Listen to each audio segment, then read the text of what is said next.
அது ஒரு முழுக்க முழுக்க அவங்க பிளான் பண்ணி வந்துதான் அதை நடத்துனாங்க, அதை செஞ்சாங்க. அண்ணனை கைது பண்ணி கூட்டு போனது நாங்க எதுவுமே எதிர்பார்க்கல. நான் நேத்தே சந்திச்சிருக்கணும்.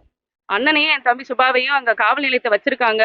அவங்க ஈகோல தான் எல்லாத்தையும் செய்யறாங்கன்றது தெரிஞ்சுதான் நம்ம அமைதியா இருக்கணும்னு நான் பொறுத்திருந்தேன். அவங்க இரவு வந்துருவாங்கன்ற ரொம்ப எதிர்பார்ப்புல தான் நான் இருந்தேன். அவங்க இப்ப ரிமாண்ட் பண்ணிட்டாங்க, நேற்று இரவு வந்து ரிமாண்ட் பண்ணிட்டாங்க.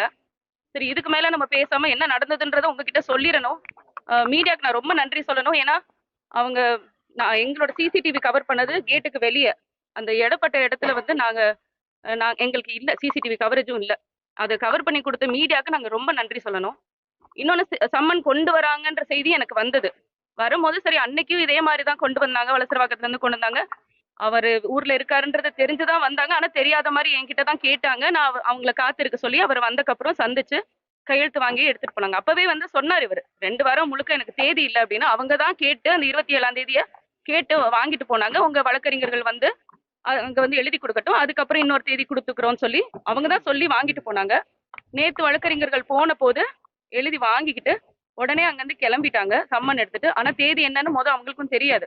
மாதிரி வராங்கன்னு சொன்னாங்க. சரி, வந்தா இன்ஸ்பெக்டர் நம்ம சந்திச்சு பேசி சம்மனை கையெழுத்து போட்டு வாங்கிக்கலாம் தான் நான் இருந்தேன். அப்படி ஒருவேளை எங்க கிட்ட கொடுக்க விருப்பம் இல்லைன்னா வீட்டுல எல்லாரும் இருந்தாங்க, வேற யார்ட்டையாவது கொடுத்துருக்கலாம், இல்ல என்கிட்டயே அவங்க சந்திச்சு கொடுத்துருக்கலாம். அவரு ஊர்ல இல்லன்றது எல்லாருக்கும் அவங்களுக்கு நல்லா தெரியும். கிருஷ்ணகிரியில இருக்காருன்றது தெரியும். அவரை சந்திச்சு அங்க கூட அனுப்பி இருக்கலாம்.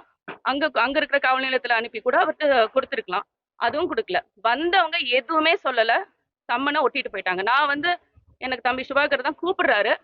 கூப்பிட்டுட்டு நான் வெளியே வரேன், இந்த மாதிரி ஒட்டிட்டு போயிட்டாங்க நீனா. சரி சரி ஒட்டி இருக்கட்டும்னு சொல்லிட்டு கொஞ்சம் நேரம் விட்டு தான் நான் கீழே இறங்கி வரேன். நம்ம வழக்கறிஞர் சொல்றாங்க, சரி காவல்துறை ஒட்டிட்டு போயிட்டாங்கன்னா நீங்க எடுத்துருங்க அதை அப்படின்னு சொல்றாங்க. எனக்கு அது என்ன பாலியல் குற்றம்னு போட்டு எத்தனை வருஷமா தான் இருப்பீங்க. சரி, இப்ப வந்து நீதிமன்றம் விரைவுபடுத்த சொல்லியிருக்கு. அது என்ன இப்ப உடனே அடுத்த நாளே வரணும்னு, சரி ஒரு ஊர்ல இல்லைன்னு தெரியும், நீங்க வேணும்னே இதை செய்றீங்கன்றது எனக்கு தெரியும். நான் வீட்டுல இருக்கேன், என்கிட்ட அதை நீங்க பேசிட்டு கூட நீங்க ஒட்டிட்டு போயிருக்கலாம். வந்து யாருமே இல்லாத வீட்டுல வந்து ஒட்டிட்டு போன மாதிரி நீங்க ஒட்டிட்டு போயிட்டீங்க. நான் வந்து வெளியே வந்து பாக்குறேன், தம்பி இது மாதிரி சொல்றாரு ஒட்டிட்டாங்க நீனா. அப்புறம் பிரஸ் மட்டும் தான் நின்றுட்டு இருந்தாங்க.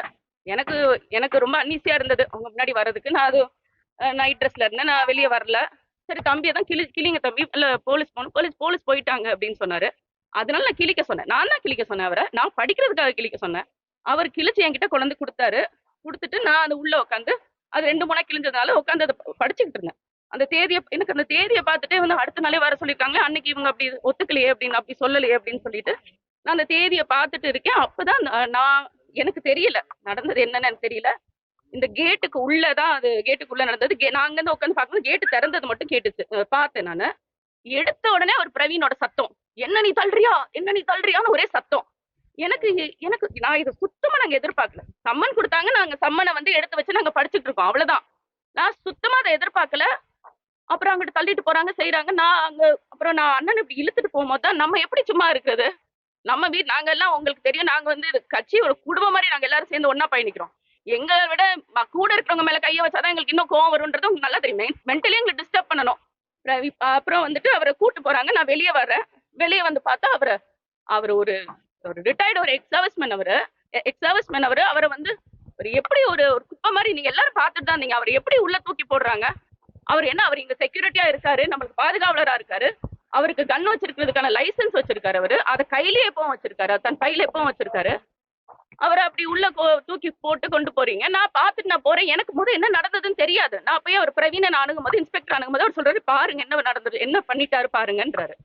அப்ப சட்ட கசங்கி இருக்கு, அது கொஞ்சம் கலைஞ்சிருக்கும். நான் அண்ணன் எதுவும் தள்ளிட்டாரு இல்ல வார்த்தை எதுவும் தப்பா பேசிட்டாரோன்ற ஒரு எண்ணத்தை தான், சரி சாரி சார் நீங்க விடுங்க சார், நான் இது அவங்க கைது அளவுக்கு கொண்டு போவாங்க, ரிமாண்ட் பண்ணுவாங்க, நம்ம துளியை அந்த மாதிரி ஒரு சூழ்நிலையே இல்லை. ஆனா இவங்க வந்து அதை ஸ்கிரிப்ட் பண்ணிட்டாங்க. முதல்ல ஸ்கிரிப்ட் பண்ணி தான் வந்திருக்காங்கன்றது நல்லா தெரியும்.